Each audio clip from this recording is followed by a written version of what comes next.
Hello students, today we are going to start our basic terms of chapter number 5, Geography class 6.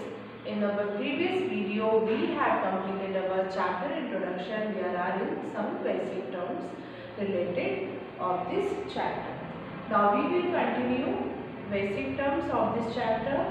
So again your chapter name is Major Domain of the Earth.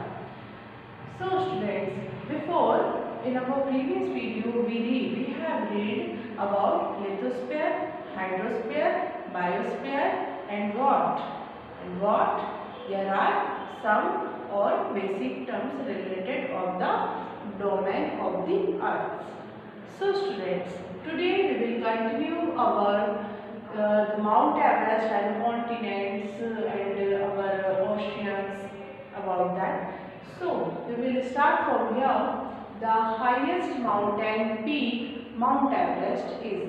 सबसे बड़ा highest mountain कौन सा है? Mount Everest है. ये देखिए mount Everest है जिसकी is 8,848 metre above the sea level. Sea level के जो हमारा सी का लेवल होता है समुद्र का उससे 8,848 मीटर क्या है उसका जो हाईएस्ट पीक है ना, तो कितनी है उसकी 8,848 8,848 and this is your continent. जब आप आपके वर्ल्ड मैप को देखेंगे तो उसमें आपको सारे कॉन्टिनेंट्स के बारे में दिखेगा और जो भी ओशियंस है सारी उसमें रहते हैं. So continent there are 7 major continents. कितने कॉन्टिनेंट होते हैं? 7 कॉन्टिनेंट होते हैं. These are separated by large water bodies. और वो क्या करते हैं 7 कॉन्टिनेंट्स अपनी खुद की लार्ज वाटर बॉडीज को क्या करते हैं उनकी लार्ज वाटर बॉडीज जो होती है वो सेपरेट होती है. These continents are Asia. कौन कौन से कॉन्टिनेंट्स है? Asia, Europe, Africa, north America, south America, Australia and Antarctica. पहले तो मैं यही आती हूँ. कौन कौन से है? एशिया जो कि सबसे बड़ा लार्जेस्ट कॉन्टिनेंट है. एशिया जो कॉन्टिनेंट है हमारा 7 महाद्वीपों में से एशिया एक ऐसा महाद्वीप है जो कि सबसे बड़ा कॉन्टिनेंट है और जिस पर क्या है, जिस पर है total land area of the earth. हमारी अर्थ का 1/3 भाग जो जमीन स्थल से लैंड से जुड़ा हुआ है वो पूरा का पूरा किसके अंदर आता है? किसके एरिया में आता है?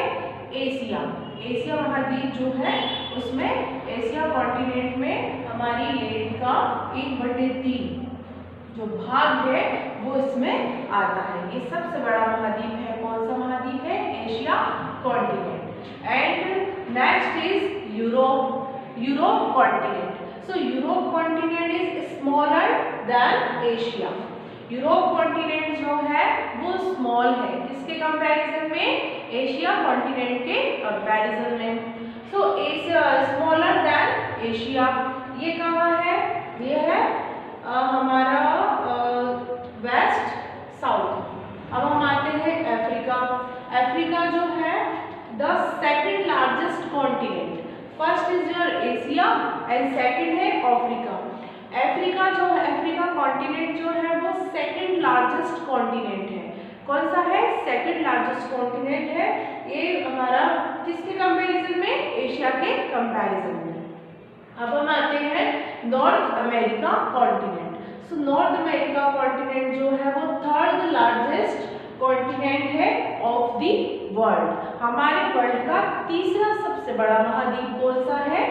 North America. इसके बाद आता है हमारा साउथ अमेरिका. तो ये इसके बाद तो ये जो सीक्वेंस है चला आ रहा है. Okay. So south America continent in Australia continent and Antarctica continent.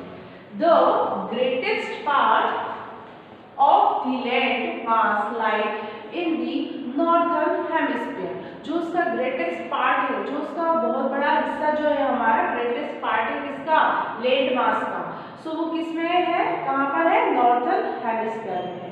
कहाँ पर है, northern hemisphere.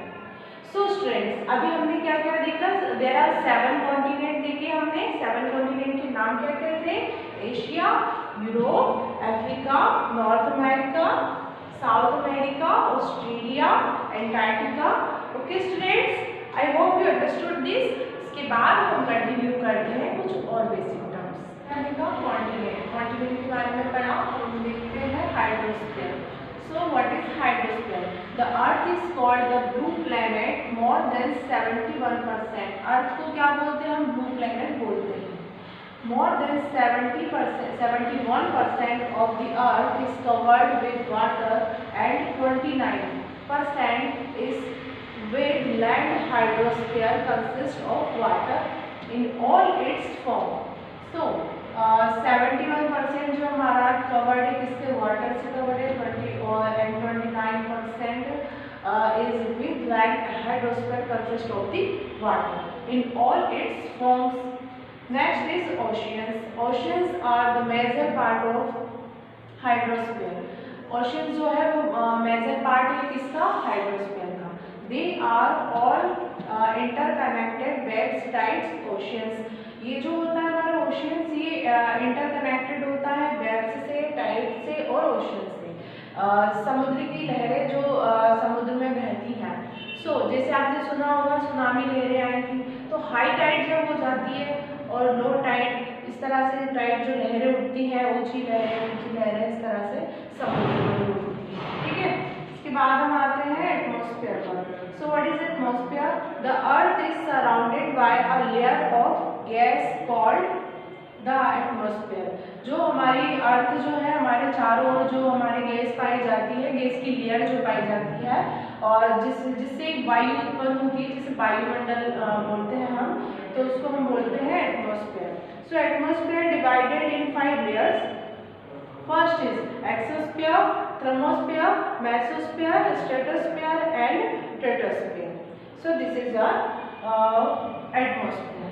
Okay students, next is हम पढ़ेंगे बायोस्फीयर, जहाँ पर हमारी लाइफ के बारे में आपको एक मैप के थ्रू समझाऊंगी।